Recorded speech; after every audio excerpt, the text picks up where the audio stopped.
Bisnis industri kuliner atau pengolahan makanan di wilayah Tasikmalaya memang cukuplah berkembang pesat dan beragam. Tidak kalah dengan beberapa kota besar di sekitarnya seperti Bandung dan juga Garut.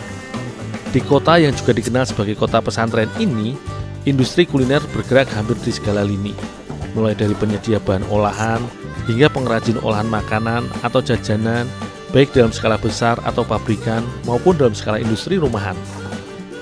Di daerah Indihiyang, tepatnya di Kampung Parahon, Kecamatan Sukamaju, Kaler, terdapat sebuah rumah produksi milik Ibu Anita yang setiap harinya mengolah bahan baku pembungkus atau adonan kulit olahan makanan hasil akulturasi budaya Cina dan Indonesia, yaitu lumpia. Meski tidak sebesar serta setenar seperti beberapa rumah produksi di Kampung Kulit Lumpia Kota Semarang, namun kulit lumpia buatan rumah produksi yang sudah beroperasi sekitar 7 tahun ini cukup menjadi jujukan serta penyuplai beberapa pengrajin makanan atau jajanan di kota Tasik. Karenanya, selain memproduksi kulit lumpia original, Ibu Anita terkadang membuat kulit lumpia warna-warni seperti yang tengah aku adon hanya untuk memenuhi pesanan para pelanggan. Khusus untuk pewarna adonan, Ibu Anita biasa menggunakan bahan pewarna alami dari daun pandan atau daun katu sebagai pewarna hijau. Sementara untuk warna merah, terkadang Ibu Anita menggunakan buah naga sebagai bahannya. Udah selesai, Bu? Udah, bawa ke dalam aja. Oh, ya, Bu.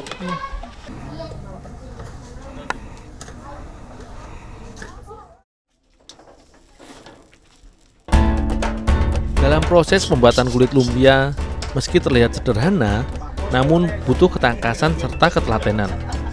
Agar didapat lembaran-lembaran kulit lumpia yang tipis dan tingkat kematangan sempurna, Kang Indra serta Kang Agus dengan cekatan memainkan tangannya mengolah adonan tepung terigu yang sudah kalis dan padat ini untuk dicetak sekaligus dimatangkan pada wajan pemanggangan.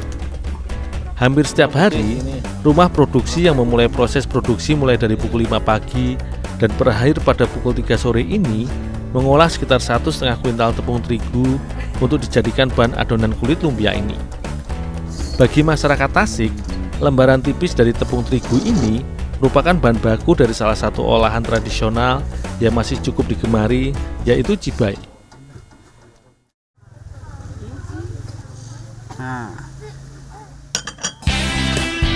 Cibai sebenarnya merupakan sejenis jajanan atau kudapan tradisional yang hampir sekitar 80% komposisi bahan utamanya adonannya adalah tepung tapioka.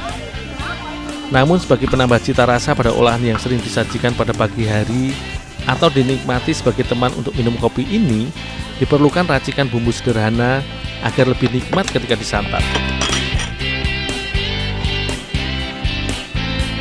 Proses pembuatan jajanan tradisional ini bisa dibilang cukup mudah dan singkat, di mana tepung aci yang sudah dilarutkan bersama air, kemudian ditambahkan bumbu yang sudah dihaluskan untuk dibuat adonan. Agar lebih mantap, adonan cibai biasanya ditambahkan daging ayam atau potongan telur. Tetapi untuk kali ini, Ibu Ai menggunakan ikan nila sebagai campuran serta penambah cita rasa pada olahan buatannya.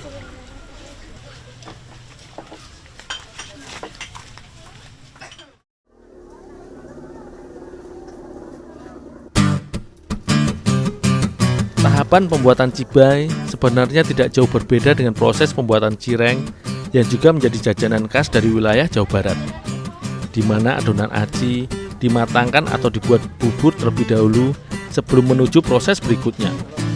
Adonan tepung aci yang sudah bercampur bumbu dan suiran daging ikan ini pun terus diaduk selagi dimasak di atas api, agar tidak gosong hingga mengental dan matang.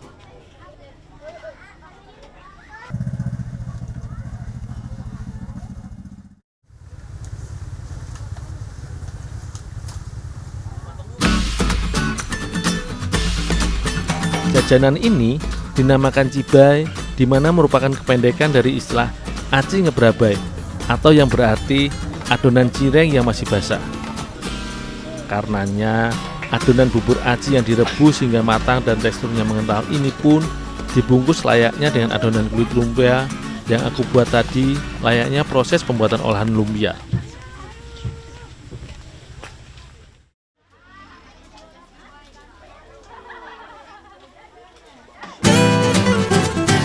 Ibu Ai adalah satu di antara ratusan pengrajin jajanan Jibai di wilayah kota Tasik yang sudah mengolah serta menjajakan cemilan tradisional ini sekitar 5 tahun lamanya. Hampir setiap hari, Ibu Ai mengolah sekitar 5 kg tepung tapioka untuk dijadikan sebagai bahan dasar utama jajanan atau cemilan yang dikenal akan sensasi cita rasanya yang gurih serta unik ini.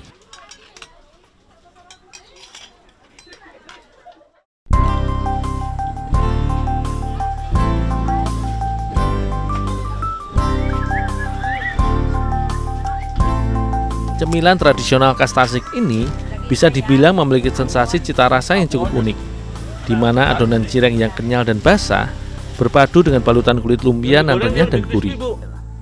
Karenanya, meski telah banyak olahan makanan maupun camilan yang bernuansa modern, namun cemilan tradisional ini masih memiliki cukup banyak penggemar.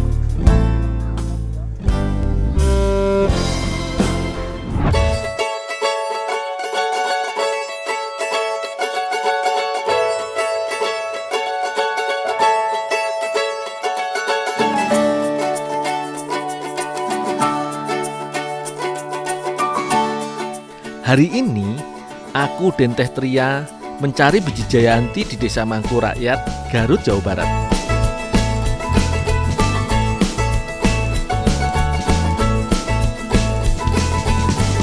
Jayanti adalah pohon liar yang biasa ditemukan di area persawahan. Di Indonesia, pohon ini banyak ditemukan di Pulau Jawa. Oh, ini teh pohonnya Jayanti. Yang diambil yang gimana teh? Yang panjang-panjangnya, yang kayak gini. Oh, yang ini. Oh, iya tuh.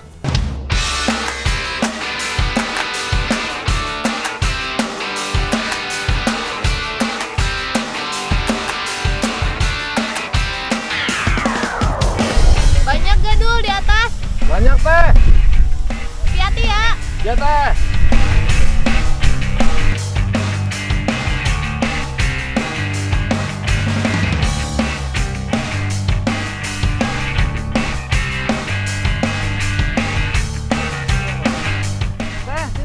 Banyak teh.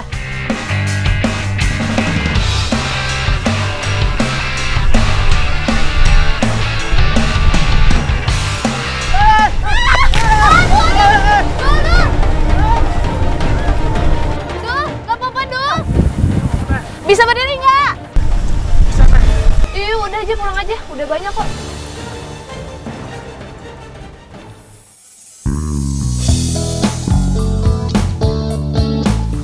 Kang, iya Jayantina.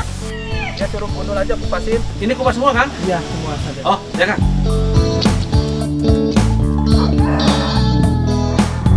Biasanya, kue cika dibuat dengan isian kacang. Kali ini, kami akan mengganti isiannya dengan menggunakan biji jayanti. Jayanti menyimpan banyak khasiat. Daunnya dapat digunakan sebagai obat penyakit demam.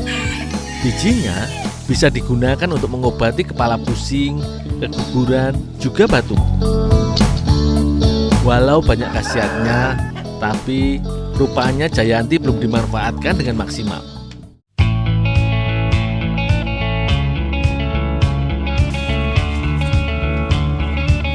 Biji jayanti ini direbus terlebih dahulu hingga teksturnya melunak.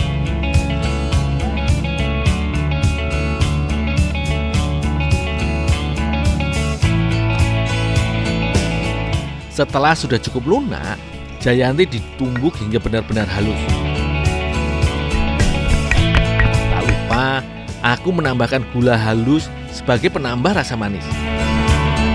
Kang Upri membuat pewarna makanan alami dengan menggunakan ubi ungu. Ternyata, ubi ungu bisa menghasilkan warna ungu yang pekat. Selain itu, rasa ubi ungu juga cocok untuk dijadikan bahan campuran kue cika. Khasiatnya pun banyak. Salah satunya adalah dapat menurunkan resiko penyakit jantung dan stroke pada penderita darah tinggi. Kue cika adalah kue khas Jawa Barat. Pada masyarakat Jawa, kue ini biasa disebut dengan kue tok. Sedangkan pada masyarakat Tiongkok, kue ini disebut dengan kue ku. Sementara itu, Teh Tria bertugas untuk membuat adonan cikak. Bahan yang dibutuhkan antara lain tepung beras, gula halus, sedikit garam, dan juga air santan matang yang telah diberi pewangi dari daun pandan. Gula halus dipilih karena teksturnya mudah menyatu dengan adonan. Walau begitu, menggunakan gula putih pun tidak menjadi masalah, asalkan adonan bisa tercampur rata. Semua bahan ini diadon hingga tercampur rata dan juga kalis. Tak lupa, ubi ungu ditambahkan untuk sebagian adonan.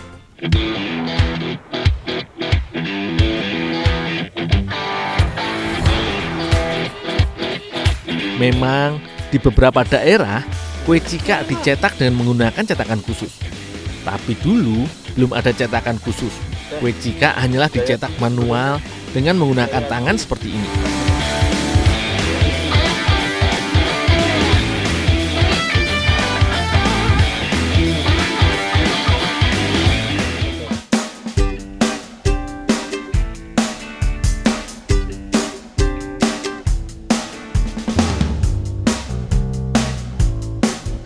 Nah, sudah dibentuk seperti ini, adonan siap untuk dikukus.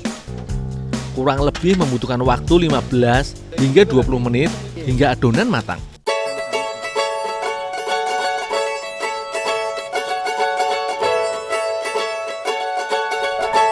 Akhirnya, kue cikak Jayanti sudah siap untuk disantap. Tampilan kue menjadi lebih cantik dengan menggunakan ubi ungu.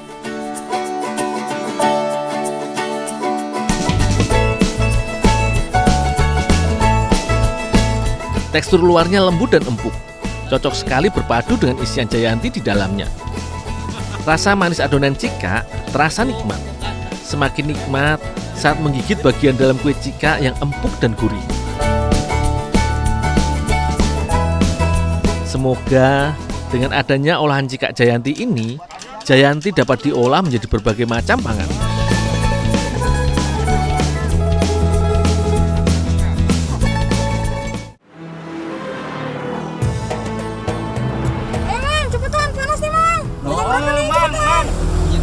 Seorang nih. Aduh. Aduh. Ini. Enggak, Mang. Udah pada nggak pakai masker, kagak jaga jarak tuh, penuh empet-empetan. Udah jalan dah. Teman-teman, dalam beraktivitas kita harus selalu menjaga 5M ya. Jadi selalu memakai masker, mencuci tangan, menjaga jarak, mengurangi aktivitas, menjauhi kerumunan. Nah, gitu itu yang harus selalu kita terapkan supaya kita terbebas dari COVID-19.